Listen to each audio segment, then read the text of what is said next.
Hello friends, आज हम जावा 8 के बारे में स्टार्ट करेंगे पढ़ना।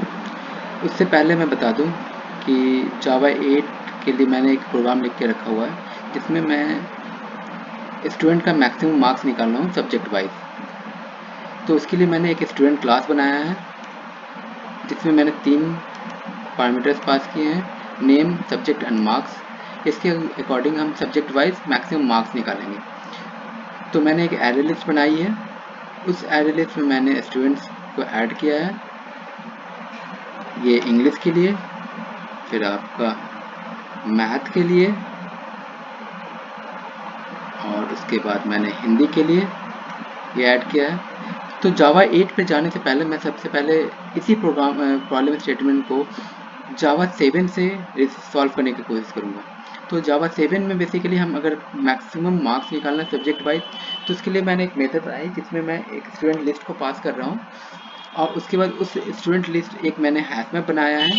उस हैश मैप में मैं क्या करता हूँ कि मैं सब्जेक्ट वाइज स्टूडेंट्स को का लिस्ट बना रहा हूँ।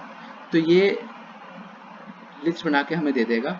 उसके बाद मैंने फिर से एक नया हैश मैप बनाया है।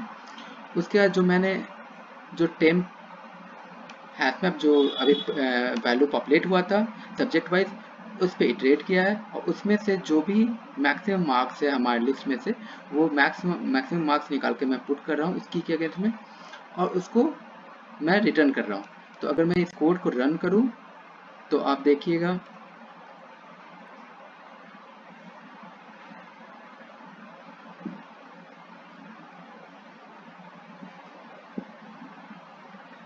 अगर मैं इसको वेरीफाई करूं हमारे कोड से, तो इंग्लिश में मैक्सिमम मार्क्स क्या है 95, मैथ में मैक्सिमम मार्क्स क्या है 89, और हिंदी में मैक्सिमम मार्क्स क्या है 98। तो ये हमारा प्रोग्राम सही चल रहा है जावा 7 के साथ। अब हम चाहते हैं कि यही सेम प्रोग्राम हमारा जावा 8 में कैसे लिख सकते हैं। तो उसके लिए मैंने अपना कोड लिख रखा है, जो कि मैं इसको अनकमेंट कर रहा हूँ। ये सारे प्रोग्राम्स जो भी मैं अभी आपको समझा रहा हूँ, वो सारे के सारे गिटहब पे डाला रहेगा, और गिटहब के लोकेशन मैं आपके साथ शेयर कर दूंगा। तो अब देखिए यहाँ पर बेसिकली मैंने क्या किया, वही सेम जो मैं फॉर लूप में मैं स्टूडेंट लिस्ट को पास कर रहा था, तो वही स्टूडेंट की पूरी स्ट्रीम बना के मैंने उसके ऊपर ग्रुपिंग बाई चला दी है सब्जेक्ट का, और मैंने उसको मैप कर लिया मार्क्स के अकॉर्डिंग, जो मैक्सिमम मार्क्स है। ये जावा 8 का वे है लिखने का। मैं डिफरेंट वेज से भी आपको बताऊंगा कि कैसे करना है और क्यों करना है, और कैसे आप अपना ऑब्जेक्ट ओरिएंटेड प्रोग्रामिंग को छोड़ के फंक्शनल प्रोग्रामिंग के में मूव कर सकते हैं इसलिए, तो वो भी मैं समझाऊंगा। तो अगर मैं इसको रन करूं तो आप देखिएगा कि सेम आउटपुट हमारी, जैसे हमारा जावा 8 के थ्रू जावा 7 के थ्रू आया था, वैसे ही हमारी जावा 8 के थ्रू भी आएगी। तो इंग्लिश पे 95, हिंदी में 98, और मैथ में 89, जो कि अगर री वेरीफाई कर लेते हैं हम लोग, तो मैथ में 89, इंग्लिश में 95, और हिंदी में 98, सेम वैल्यू आ रही है हमारी ये। अब इसी को दूसरे तरीके से करने के लिए, यानी जावा 8 में ही और भी मल्टीपल ऑप्शंस हैं जिससे कि आप ये काम कर सकते हैं। तो इसमें मैंने फंक्शनल आइडेंटिटी का यूज़ किया है।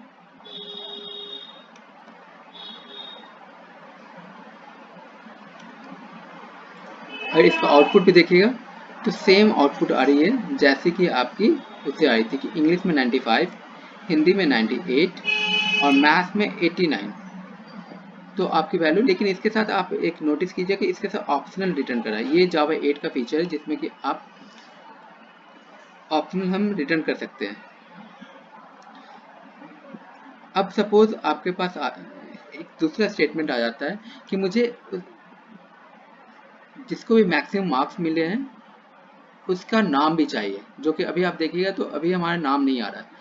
तो फिर आपकी प्रॉब्लम स्टेटमेंट चेंज होती है। अगर मुझे सेम काम को अगर मैं जावा 7 में करना होगा, तो मुझे यहाँ पर फिर चेंज करना होगा अपनी लॉजिक को, क्योंकि मेरे पास एक लिस्ट आ चुकी है। इसमें से फिर हमें की के साथ में या फिर हम इसमें अपेंड करके भेजें, फिर उसके बाद फिर उसको तोड़ के उसको फिर तोड़े जो जो भी अपेंडिंग कैरेक्टर होगा उसके अगेंस्ट में, और फिर हम देख सकते हैं कि क्या। लेकिन अगर हम जावा 8 से, क्योंकि हमारा फोकस जावा 8 पे है, तो जावा 8 में कैसे करेंगे वो देखते हैं।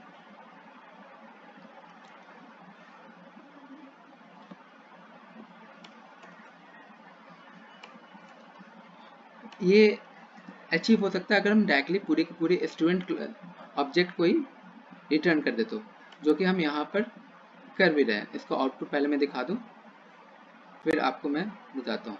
अब देखिए यहाँ पर आउटपुट में आपको मुझे इजीली पता चल रहा है कि वैभव को 95 आई है, मान्या को 98 आई है और आद्यम को 89 आया है। इसको क्रॉस वेरीफाई कर लेते हैं फिर से हम। अगर हम देखें इंग्लिश में, तो इंग्लिश में 95 वैभव को है, मैथ्स में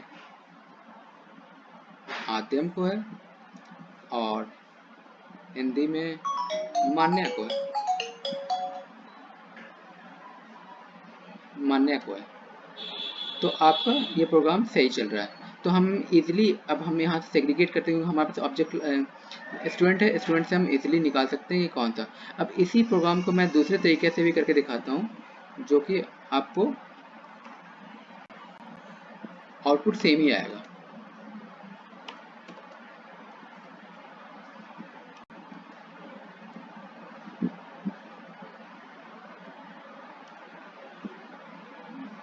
लेकिन मैंने यहाँ फंक्शन आइडेंटिटी का यूज़ किया है, यहाँ पर मैंने बाइनरी ऑपरेटर का यूज़ किया था,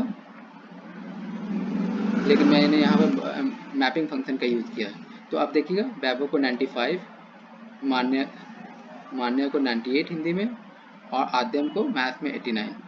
तो ये सेम ये प्रॉब्लम स्टेटमेंट को हम डिफरेंट डिफरेंट कैटेगरी से, डिफरेंट डिफरेंट वेज से हम हैंडल कर सकते हैं। अब हम एक्चुअली अगर आप सोचिएगा तो ये कैसे चल रहा है इंटरनली, तो सबसे पहले हमें जानना होगा कि जावा ये कैसे काम करता है। तो जब हम सोचते हैं कि कैसे ये काम कर रहा है, तो सबसे पहला चीज़ आता है कि टाइप इन्फ्रेंस। टाइप इन्फ्रेंस का मीन्स होता है कि हम कंटेक्स्ट को, जिस कंटेक्स्ट में काम कर रहे हैं उसी पे वो चलेगा पूरा का पूरा। एग्जाम्पल के लिए जैसे हमारे पास लिस्ट ऑफ, ये मैंने लिस्ट बनाया है स्ट्रिंग का, जो कि मैं इसमें एज ए लिस्ट कर रहा हूँ, तो मैं ऐड कर पा रहा हूँ। लिस्ट ऐड मैंने कर लिया इसको। फिर वैसे ही मैंने क्या किया कि लिस्ट ऑफ इंटीजर्स बनाए, फिर मैंने लिस्ट ऑफ डबल्स बनाए, और डबल लिस्ट में मैंने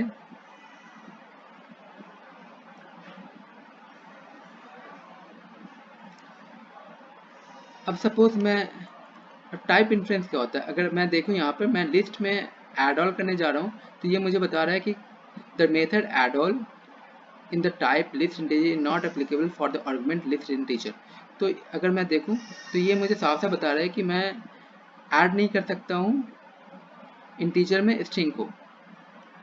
तो ये बेसिकली ये ऑटोमेटिकली हमारा टाइप इन्फ्रेंस में हम ऐड कर सकते हैं, हमें पता चल जाता है। तो सेम ही जो भी हमारा टाइप रहेगा हमारे फंक्शन का, वही आगे प्रोपेगेट भी करता है, जो हम आगे इसको और मैं समझाऊंगा डिटेल्स में। ये बेसिक टाइप इन्फ्रेंस एक्चुअली मैंने इसलिए बताया कि आप ये कंटेक्स्ट सेट कर सकते हो कि जिससे कि आपको ये पता चले कि हम अब जैसे ग्रुप बाई कर रहे थे हम यहाँ पे, तो ग्रुप बाई करने के बाद हमारी कौन कौन सी वैल्यू किस पे, वो ग्रुप बाई किस पे हो रही है, वो लिस्ट ऑफ द ऑब्जेक्ट्स जो हैं वो किस पे ग्रुप बाई हो रही है। तो आपको ये इंटरनली अपने माइंड में पिक्चर बनाना होगा कि हमारा कैसे हो रहा है। अब लैम्डा, जब हम जावा 8 की बात करते हैं तो लैम्डा, तो अगर आप देखिएगा तो यहाँ पर मैंने एक कंज्यूमर बनाया है। कंज्यूमर कंज्यूमर जावा का एक फंक्शन है, बेसिकली फंक्शनल इंटरफेस है, जो कि जिसका हम यूज़ कर रहे हैं, जो कि रिटर्न में वॉइड करता है। कंज्यूमर वॉइड का मतलब कुछ नहीं रिटर्न करता है। तो हम यहाँ पर एक सपोज हम आउटपुट, यहाँ पर हम y एज ए इनपुट ले रहे हैं। मैं इसको कमेंट कर देता हूँ सो डैट कि आपको कंफ्यूजन ना हो।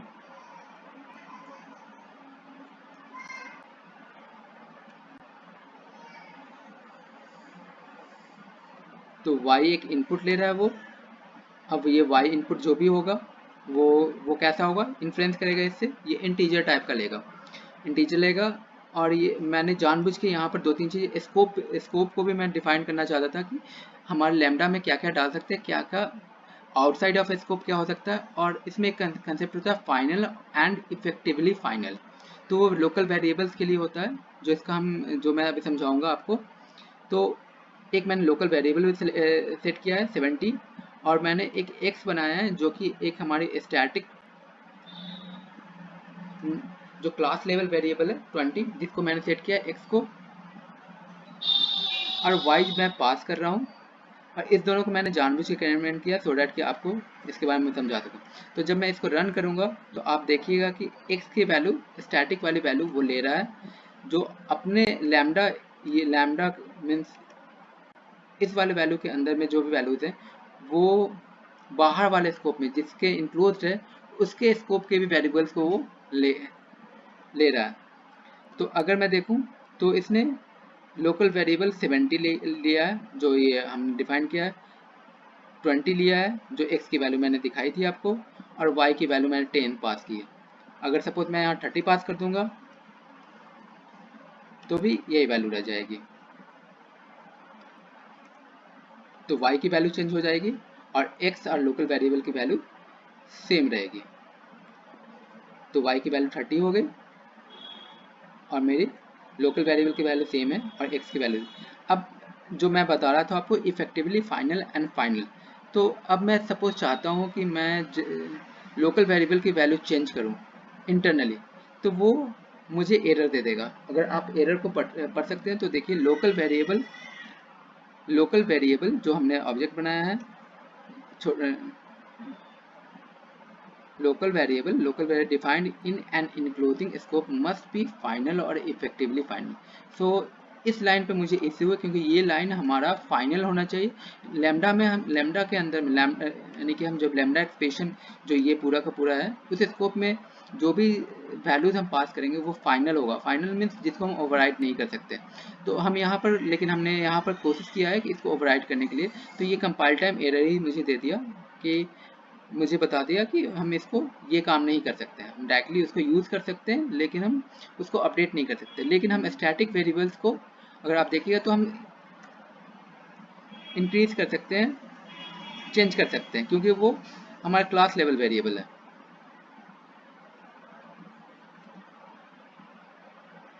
तो अगर मैं इसको चला के दिखाऊं तो मैंने क्या किया,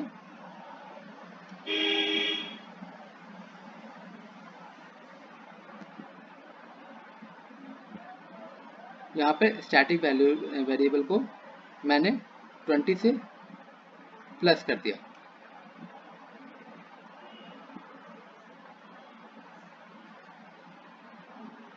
यहाँ मेरी वैल्यू, और मैंने इसको प्रिंट नहीं करवाया है इसलिए ये वैल्यू नहीं आई है, तो मैं इसको प्रिंट करवा देता हूँ। तो मैं यहाँ पर फिर से मैंने x लिख दिया है, जो पहले वैल्यू आई है 20 आई है, लेकिन मैंने उसको बढ़ा दिया, तो क्या वैल्यू हो जाएगी इसकी 40, और आप देखिएगा तो ये बढ़ गई। तो ये हमारा स्कोप डिफाइन करने के लिए। इसके बाद हम फंक्शनल इंटरफेस क्या होता है वो समझेंगे। फंक्शनल इंटरफेस में हम कोई भी, आप उसको सेकेंड वे में कह सकते हैं Sam, SAM, single abstract method, means सिर्फ एक मेथड हमें डिफाइन करना है एक इंटरफेस के अंदर में, और हम उसके साथ मल्टीपल डिफ़ॉल्ट मेथड बना सकते हैं, और साथ में हमारे जितने भी ऑब्जेक्ट क्लास के जो मेथड्स हैं उसको हम ओवरराइड कर सकते हैं, जैसे टू स्ट्रिंग, क्लोन। तो ये सब हमारे जो हैं ऑब्जेक्ट क्लास के, उनको हम वहाँ यूज़ कर सकते हैं। तो मेन फोकस हमेशा हमेशा फंक्शनल इंटरफेस का क्या होता है कि सिंगल एब्स्ट्रैक्ट मेथड होना चाहिए वहाँ पे। तो ये सब मैं नेक्स्ट क्लास में बताऊंगा आपको। इतने के लिए थैंक यू। मैं फंक्शनल इंटरफेस पर ये सारी रिकॉर्डिंग्स मैं और इसके जो गिटहब के लोकेशन है वो भी मैं शेयर कर दूंगा। Thank you.